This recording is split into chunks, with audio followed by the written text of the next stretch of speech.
नमस्कार दर्शकों, आप सभी का बहुत बहुत स्वागत है हमारे बेहद ही खास कार्यक्रम वैदिक गुरु में। और मैं हूं आपके साथ उपेंद्र कौर। दर्शकों, आपके घर का नक्शा आपकी लाइफ से बहुत ज़्यादा रिलेट करता है। कैसे? क्योंकि उसमें अहम भूमिका निभाता है वास्तुशास्त्र। वास्तुशास्त्र हमारे जीवन में कैसे अपनी भूमिका निभाता है, किस तरह से वास्तु दोष के कारण हमारे जीवन में तरह तरह की समस्याएं आ सकती है, या फिर वास्तु सही होने से हमारी लाइफ किस तरह से ऊंचाइयों पर पहुंच सकती है। आज इस कार्यक्रम में हम इन्हीं विषयों पर चर्चा करेंगे कि वास्तुशास्त्र क्या है, किस तरह से हमारी लाइफ में वर्क करता है, कैसे ये हमारी लाइफ से रिलेट करता है। तो आइए बिना देरी किए अब कार्यक्रम की शुरुआत करते हैं और मिलकर सबसे पहले अपनी बेहद ही खास मेहमान का स्वागत करते हैं। जी हाँ, आज इस कार्यक्रम में हमारे साथ उपस्थित हैं वास्तु विशेषज्ञ वृषाली जी। तो आइए मिलकर उनका सबसे पहले स्वागत करेंगे। नमस्कार मैम, बहुत बहुत स्वागत है आपका। ये सबसे पहला प्रश्न मेरा यही है कि वास्तुशास्त्र क्या है? देखिए कैसा है ना, वास्तुशास्त्र, शास्त्र यानी साइंस, वास्तु यानी प्लेस। तो बेसिकली वास्तुशास्त्र एक साइंस है जो एक जगह की स्टडी करता है, लेकिन वो जगह की जहाँ पे हम लोग रहते हैं, हम लोग काम करते हैं, हमारी डेली के जो भी दिनचर्या है वो जो जगह पे होती है, हमारे अचीवमेंट्स जो जगह पे हम लोग ये करते हैं, डिज़ायर्स जो अचीव करते हैं, वो उस जगह का स्टडी जो है वो वास्तुशास्त्र में हम लोग करते हैं। बिल्कुल, आपने बहुत अच्छे से समझाया कि वास्तुशास्त्र में हम क्या स्टडी करते हैं, ये किस तरह से हमारी लाइफ में वर्क करता है। लेकिन देखा जाए तो आजकल एक ना प्रश्न ये भी आता है, कई लोगों के मन में आता है, अक्सर तो सभी के मन में नहीं आता, मैं ऐसा नहीं कहूँगी, लेकिन कुछ लोग ऐसा सोचते हैं कि पहले के मकान भी तो होते थे, उसमें तो हम कभी ऐसा चेक नहीं कराते थे, तो हमारा घर तो ऐसी कोई समस्या आती नहीं थी। आजकल ये पता नहीं क्या चल रहा है। तो ऐसे लोगों को आप किस तरीके से इसके बारे में डिफाइन करेंगी? देखिए कैसा है ना, पहले के ज़माने के अगर हम लोग मकान देखें तो वो प्रॉपर वास्तु के हिसाब से ही थे। आज के अगर हम लोग देखें तो आज फ्लैट सिस्टम है, घर जो है वो ज़मीन से जुड़े हुए नहीं है। हर एक का जो मकान है वो जो वास्तु के हिसाब से ये है, उनका स्ट्रक्चर होना चाहिए, जैसे उसका शेप स्क्वायर होना चाहिए या फिर रेक्टेंगल होना चाहिए। वैसे आज के घर हम लोग को नहीं मिलते हैं। आज जो रिक्वायरमेंट है, फ्लैट सिस्टम है, उसके हिसाब से जो drainage line and all, sewage जो होता है वो सारा जो भी है, उनके आउटलेट्स एंड ऑल, वो सारे इस तरह से कंस्ट्रक्शन किया जाता है कि वो एक से ज़्यादा लोग वहाँ पे रह सकें। तो as per the convenient of builder आज के घर बनाए हुए हैं। पुराने घर ऐसे नहीं थे। पुराने घर जो है वो हमारे हिसाब से थे, ज़मीन से जुड़े हुए थे और प्रॉपर शेप में थे। तो उसकी वजह से पुराने घरों में इतना लोगों को कभी भी प्रॉब्लम नहीं आया, उन्होंने उतने इश्यूज़ फेस नहीं किए। जो कि आज हम लोग देखने जाए तो कोई भी घर 99.99% घर जो बिल्डर ने बनाए हुए हैं वो प्रॉपर वास्तु फॉलो नहीं करते। वहाँ पे कहीं ना कहीं कोई ना कोई वास्तु दोष हो ही जाता है, क्योंकि वो जो है वो जगह के हिसाब से उन्होंने कंस्ट्रक्ट किया हुआ होता है। बिल्कुल, बहुत अच्छे से आपने बताया कि वास्तुशास्त्र जो है हमारी लाइफ में क्यों ज़रूरी है। लेकिन एक सवाल मेरा ये है आपसे कि एक घर की अगर हम बात करें तो वास्तुशास्त्र के अनुसार एक घर की बनावट, एक घर का नक्शा कैसा होना चाहिए? देखिए मैंने बोला आपको, घर का जो नक्शा है, जो शेप है, वो प्रॉपर या तो स्क्वायर होना चाहिए, रेक्टेंगल होना चाहिए। गौमुखी घर हो तो भी चलेगा, लेकिन ये इसके सिवा सिंहमुखी घर हो गया तो वो नहीं चाहिए। घर का जो डायरेक्शन है, अगर कोई प्लॉट या फिर कोई घर आपका ईस्ट टू वेस्ट लेंथ लंबी है और नॉर्थ साउथ लेंथ अगर छोटी है तो वो वास्तु दोष माना जाता है।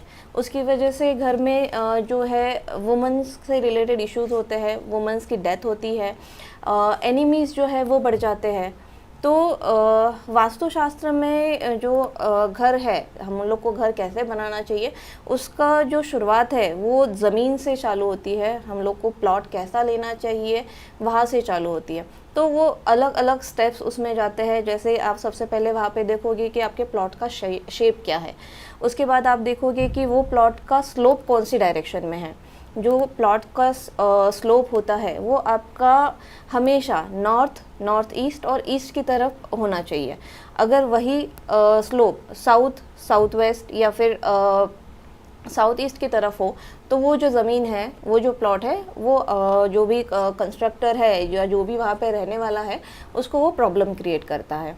देन आगे आप जाओगे तो वहाँ पे सॉइल देखी जाती है, जो प्लॉट की सॉइल है वो कौन सी तरह की है, वो किसके लिए बेनिफिशियल है। सॉइल में भी अलग अलग टाइप्स आते हैं, वो उसके हिसाब से जो भी वहाँ पे रहने वाला है उसको बेनिफिट्स देती है।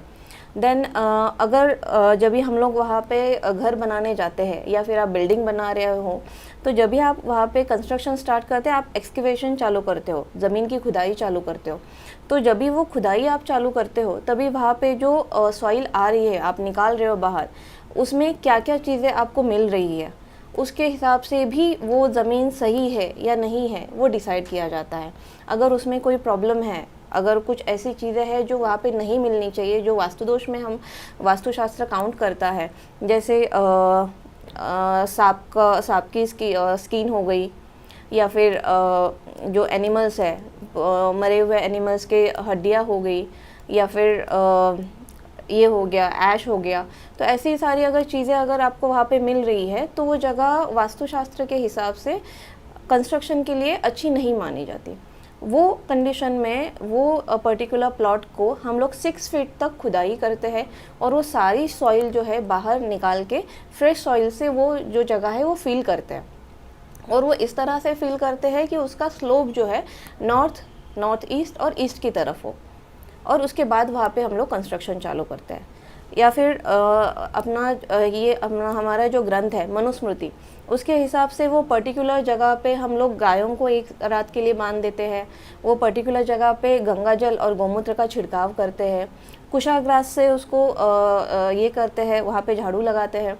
तो ऐसे छोटी छोटी रेमेडीज़ है जो वास्तुशास्त्र में बताई गई है कि अगर वो प्लॉट सही ना हो तो आपको क्या करना चाहिए। और वो पूरा प्लॉट जब भी आप स्टार्ट करते हो वहाँ पे कंस्ट्रक्शन, तो आपको हमेशा कंस्ट्रक्शन जब भी खुदाई है वो नॉर्थ से स्टार्ट करके साउथ वेस्ट की तरफ आपको ख़त्म करनी है।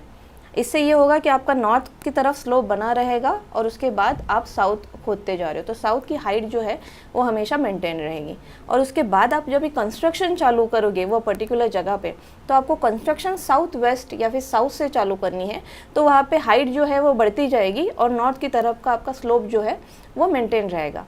इससे क्या होगा, वो जगह जो है वो आपको बेनिफिट्स देगी, जल्दी वहाँ पे प्लॉट जो भी आप बिल्डिंग बना रहे हो, घर बना रहे हो, वो फटाफट बन जाएगा। और अगर बिल्डर का जो भी जितने भी फ्लोर का वो घर बना रहे हैं उनका सेल भी उतना जल्दी होगा। तो ये जो है कंस्ट्रक्शन के टाइम पे हम लोग को ये सारी चीज़ें हैं, और भी बहुत सारी चीज़ें हैं जो हम लोग को ध्यान में रखनी होती है, वो पर्सन टू पर्सन जो है वो डिफ़र करती है। बिल्कुल, बहुत अच्छे से आपने हमें समझाया, बताया कि वास्तु के अकॉर्डिंग एक घर का नक्शा जो है कैसा होना चाहिए। लेकिन एक सवाल मेरे मन में भी ये आया कि जैसे अब देखा जाए कि शहरों में जो अब ना जड़ से बहुत कम देखने को मिलते हैं मकान, अक्सर लोग जो है फ्लैट्स में रहते हैं, एक बिल्डिंग में 16 फ्लैट्स और मतलब बहुत सारे फ्लैट्स होते हैं। लेकिन कई बार ऐसा देखा जाता है कि वो समस्या बस पर्टिकुलर एक ही फ्लैट में आ रही है, नक्शा तो सभी का सेम है, तो एक ही पर्सन की प्रॉब्लम, सॉरी माफ कीजिएगा, एक ही मतलब उसमें फ्लैट में क्यों ये प्रॉब्लम आ रही है? नहीं, ऐसा नहीं होता है। वो जो भी लोग वहाँ पे रह रहे हैं, चाहे वो बिल्डिंग 4 माले की हो, 16 माले की हो या 50 माले की हो, वो सीरीज में जितने भी लोग रह रहे हैं उन सबको कोई ना कोई इफेक्ट होगा। लेकिन वो इफेक्ट जो है वो पर्सन टू पर्सन डिफर करेगा। क्यों करेगा? क्योंकि भले ही उनके घर का नक्शा सेम है, लेकिन घर में उन्होंने कलर कौन सा किया हुआ है, कौन सी डायरेक्शन में कौन सी चीज़ रखी हुई है। जैसे पेंटिंग्स भी मैटर करती है कि आपने कौन सी डायरेक्शन में कौन सी पेंटिंग लगाई हुई है, कौन सी डायरेक्शन में कौन सा कलर किया हुआ है। जो ओनर है उसकी राशि कौन सी है, उसका जन्म कौन सी तिथि में हुआ है। तो बेसिकली वास्तु जो है वो अफेक्ट करती है, लेकिन उसके साथ जो एस्ट्रो का पार्ट है वो भी उतना ही मैटर करता है। ग्रहों की दिशा और ये वास्तु, ये दोनों कंबाइन होके पर्सन टू पर्सन जो है वो इफ़ेक्ट्स देते हैं। तो हर एक घर का जो इफ़ेक्ट है, अगर हर एक रूम में नॉर्थ ईस्ट में टॉयलेट है या नॉर्थ ईस्ट में किचन है, तो उसका इफ़ेक्ट जो है हर एक पर्सन को आएगा ही आएगा, लेकिन वो डिफ़र करेगा कि वो बंदा कौन सी राशि से है, उनके ग्रहों की कंडीशन कभी कभी कैसी कैसी है, उसके हिसाब से जो है वो कम से लेके मैक्सिमम लेवल तक जो है उनका जो इफ़ेक्ट्स है वो दिखेंगे। यानी कि वास्तु का हमारे ग्रहों से भी जो है संबंध है। जी। यानी कि प्रत्येक प्रश्न की प्रत्येक जो व्यक्ति है उसकी राशि के अकॉर्डिंग जो है वास्तु जो है अपना प्रभाव देता है। अक्सर हम ये भी देखते हैं कि मान लीजिए किसी व्यक्ति ने अपना घर बनवा लिया है, उस वक्त उसने जो है अपना कंसल्टेशन नहीं की वास्तु विशेषज्ञ से, और मान लीजिए उसके घर में वास्तु दोष है, तो अब इतना महंगा घर बना है तो वो तोड़ के तो बनवा नहीं सकता। तो ऐसे में क्या कुछ चेंजेस होने चाहिए घर में जिससे जो वास्तु दोष से मुक्ति मिल सके? देखिए कैसा है ना, बहुत सारी चीज़ें हैं जो घर में हम लोग चेंज नहीं कर सकते। किचन आपका बन चुका है, आप उसको तोड़ के दूसरी जगह पे शिफ्ट नहीं कर सकते। टॉयलेट आपका बना हुआ है, आप दूसरी जगह पे शिफ्ट नहीं कर सकते। लेकिन कुछ चीज़ें हैं वास्तुशास्त्र के हिसाब से कि उनके लिए कोई भी ऑप्शन नहीं है। जो हमारे ग्रंथ है, जो मनुस्मृति हो गया, विश्वकर्मा प्रकाश हो गया, तो इनके हिसाब से अगर हम लोग देखने जाए तो वो पर्टिकुलर नॉर्थ ईस्ट के किचन की या फिर नॉर्थ ईस्ट के टॉयलेट की कोई भी रेमेडी नहीं है, कोई भी उसके लिए उपाय नहीं है। लेकिन आज मार्केट में अगर हम लोग देखा जाए तो सब लोग जो है वो ट्रू वास्तु को मानते हैं, ऐसा नहीं है। तो ट्रू वास्तु के सिवा आज मार्केट में आपकी फेंगशुई वास्तु है, इजिप्शियन वास्तु है, तो लोग उसको भी प्रेफर करते हैं कि कहीं ना कहीं ठीक है, हम लोग इसको भी अप्लाई करके देखते हैं, अगर हमारा प्रॉब्लम सॉल्व हो गया तो ऐसा है।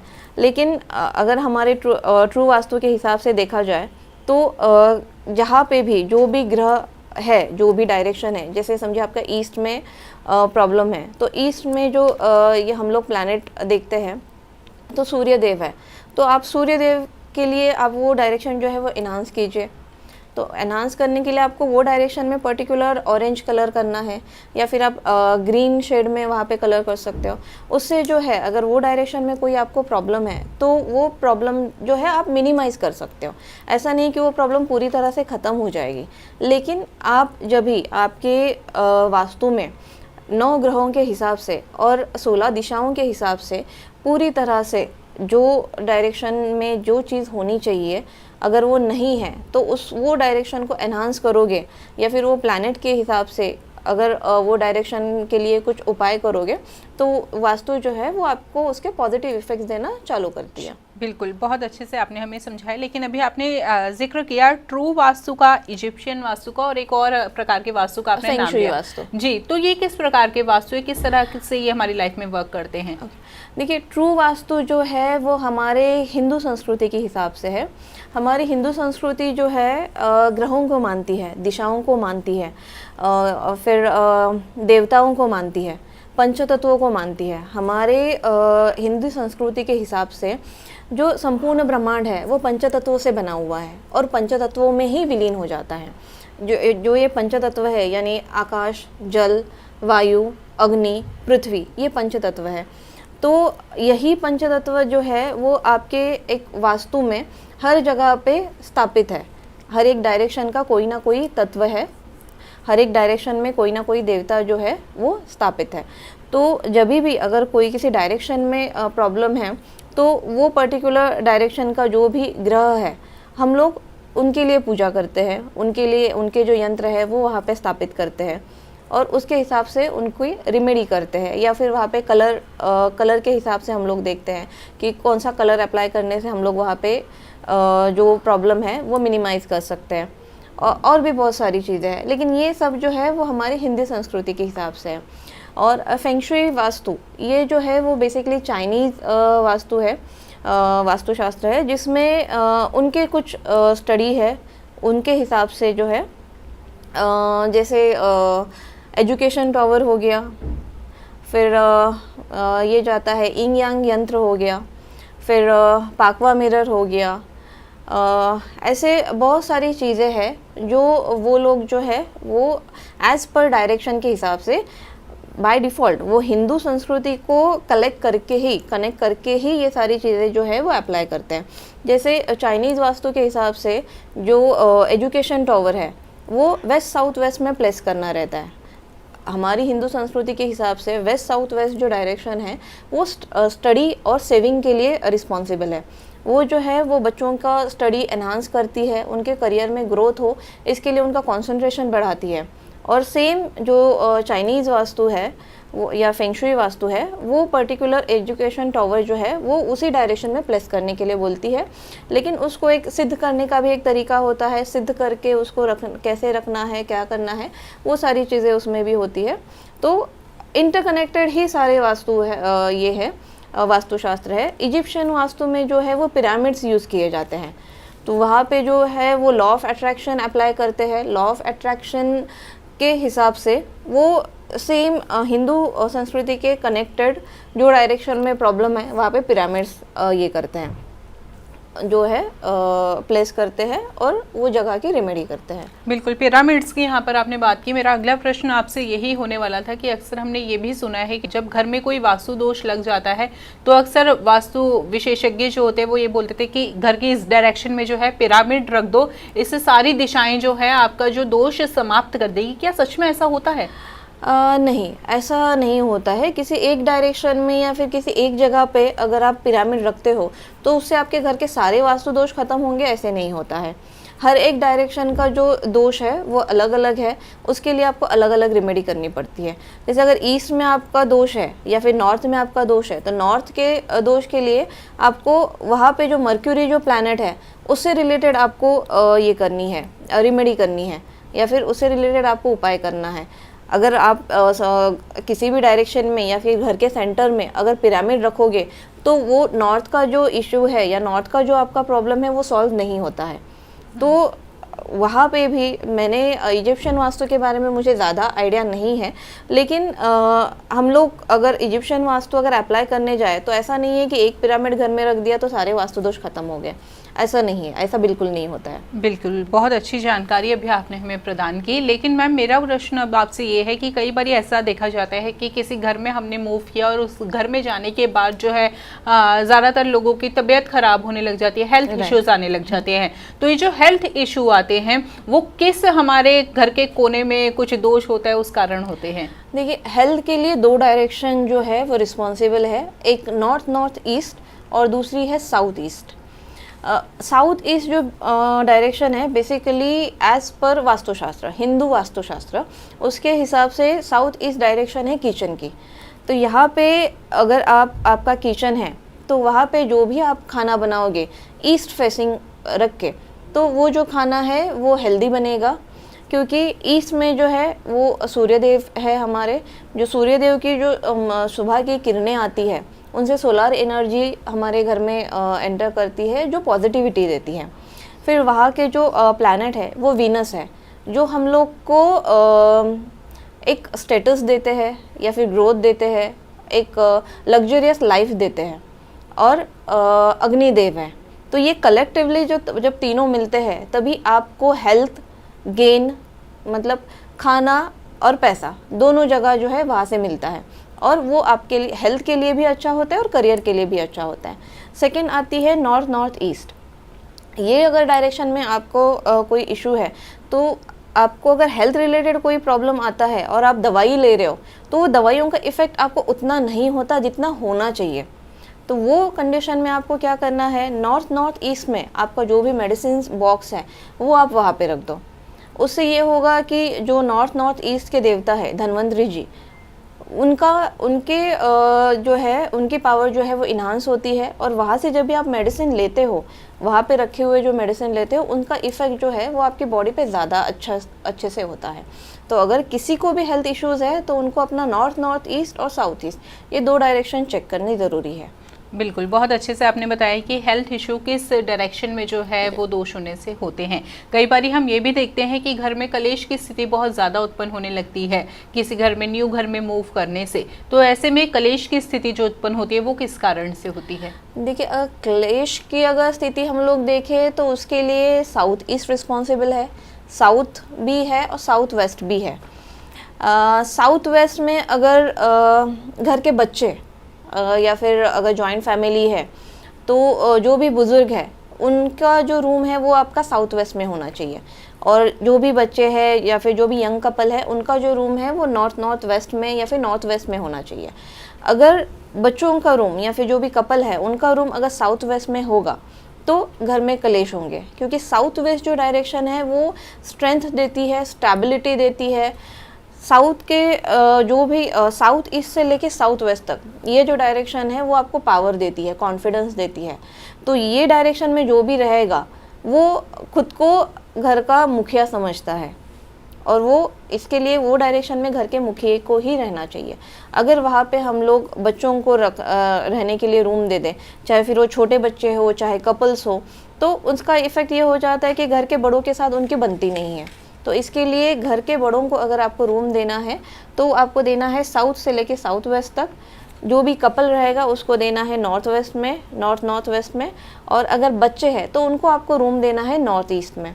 बच्चों को नॉर्थ ईस्ट में आपको रूम इसके लिए देना है कि वो जो जगह है वो गुरु की जगह है। नॉर्थ ईस्ट में हम लोग हमारा मंदिर रखते हैं, तो वो जो है वो देवताओं की जगह है, गुरु की जगह है, जुपिटर की जगह है। तो वहाँ पे जब भी बच्चे रहते हैं तो उनका पढ़ाई में जो कॉन्सेंट्रेशन है वो बढ़ता है, और वो जो है आज्ञाकारी बनते हैं। वो कभी भी अपने पेरेंट्स को रिटर्न आंसर नहीं करेंगे। तो अगर आपके बच्चों का करियर आपको करना है और अगर आपके घर में नॉर्थ ईस्ट में कोई रूम है तो आप बच्चों को वहाँ पे ज़रूर सोने के लिए ये कमरा दीजिएगा। चलिए इसी के साथ अब कार्यक्रम में आगे बढ़ते हैं। मैम, जैसे कि अभी तक हमने हेल्थ इश्यूज़ की बात की, घर में कलेश की बात की, लेकिन अक्सर ये भी देखा जाता है हम किसी नई जगह पे जब मूव करते हैं तो हम बैकवर्ड जाने लगते हैं, यानी कि हमारा नुकसान होने लगता है, तरक्की की राह पे बढ़ने की बजाय हम पीछे चलने लगते हैं। तो ऐसा क्यों होता है? ऐसा तब होता है जब भी आपके वेस्ट में प्रॉब्लम हो, आपके नॉर्थ में प्रॉब्लम हो, नॉर्थ ईस्ट में प्रॉब्लम हो, साउथ वेस्ट में प्रॉब्लम हो, तो ये कलेक्टिवली इशू बनता है आपका। अगर आपके नॉर्थ में प्रॉब्लम है या नॉर्थ ईस्ट में प्रॉब्लम है तो आपका जो प्रॉस्पेरिटी है, जो मनी है, वो कहीं ना कहीं स्टक हो जाता है। आपका करियर में आपके प्रॉब्लम्स आने चालू हो जाते हैं। तो अगर कहीं पे भी अगर नॉर्थ ईस्ट में प्रॉब्लम है तो आपको मनी रिलेटेड दिक्कतें चालू हो जाती है। सेम टाइम अगर आपके साउथ में या साउथ ईस्ट में भी प्रॉब्लम है तो ऐसा हो जाता है कि जितना भी आपके पास पैसा आ रहा है वो आपके पास टिकेगा नहीं। कोई ना कोई इशू आएगा, कोई ना कोई प्रॉब्लम आएगा, कोई ना कोई खर्चा आएगा, और वो जो कैश फ्लो है वो फ्लश आउट हो जाएगा, आपके पास वो कैश रुकेगी नहीं। सेम टाइम अगर आपके वेस्ट में भी इशू है, वेस्ट कटा हुआ है या फिर एक्सटेंडेड है, तो वो कंडीशन में ये हो जाता है कि आपको लीगल प्रॉब्लम्स होते हैं जिसकी वजह से आपका पैसा जो है वो स्टक हो जाता है। वेस्ट जो डायरेक्शन है वो गेन्स की डायरेक्शन है। अगर आपका वेस्ट प्रॉपर है तो जो भी आपके डिज़ायर्स है रिलेटेड टू मनी वो आपके वहाँ पे सॉर्ट आउट हो जाते हैं। तो अगर हम लोग सिर्फ मनी के रिगार्डिंग या फिर ग्रोथ के रिगार्डिंग अगर हम लोग देखते हैं तो ये चारों दिशाएं ऐसी है जिसमें कोई ना कोई इशू हो तो आपको जो है वो प्रॉब्लम्स फेस करने पड़ते हैं। बहुत सुंदर मैम। अक्सर ना मैंने ये शायद मैंने एक जगह देखा भी था और मैंने सुना भी है इस बारे में कि छत पर ना ऐसे ही तोड़फोड़ नहीं करनी चाहिए। जड़ से अगर मकान है तो छत पे अगर हम चेंजेस करना चाहते हैं तो अगर हम उसकी ज़मीन तोड़ देंगे तो बहुत सारी हमें विपरीत परिस्थितियों का सामना करना पड़ सकता है। क्या सच में ऐसा कुछ होता है, और अगर ऐसा होता है तो क्यों? देखिए, छत का तोड़ना ऐसे ये नहीं कर सकते, हम लोग बोल नहीं सकते, क्योंकि अगर एक मकान है तो आप वो छत कैसे बना रहे हो वहाँ से शुरुआत होती है।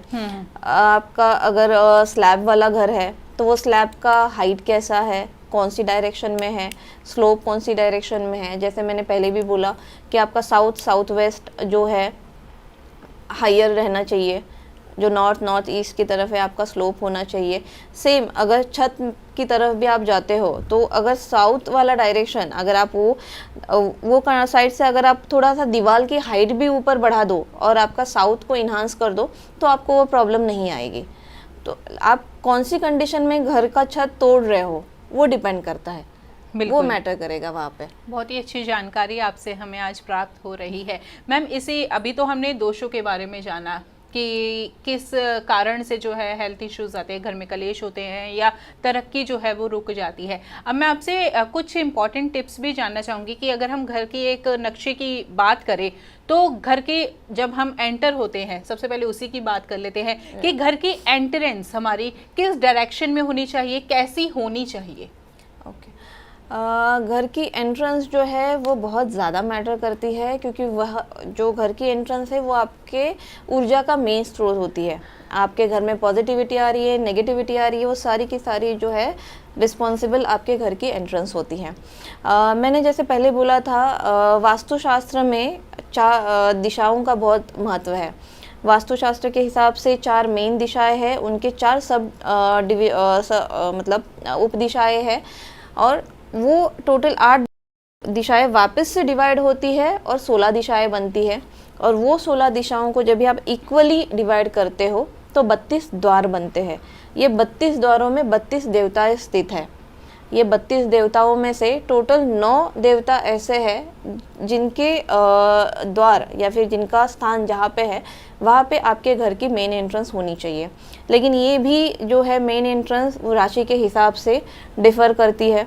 जैसे कौन सी राशि को कौन सा डोर ये होगा, सूट होगा, वो पर्सन टू पर्सन डिफ़र करता है।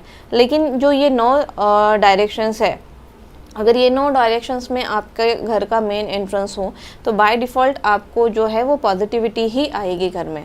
ये जो 9 द्वार है उसमें से ईस्ट डायरेक्शन में 2 है, साउथ में 2 है, वेस्ट में 2 है, और नॉर्थ एक अकेली ऐसी डायरेक्शन है जहाँ पे 3 द्वार है। ये टोटल 9 द्वार है जहाँ पे अगर आपके घर का मेन एंट्रेंस हो तो आपके घर में बरकत आएगी ही आएगी।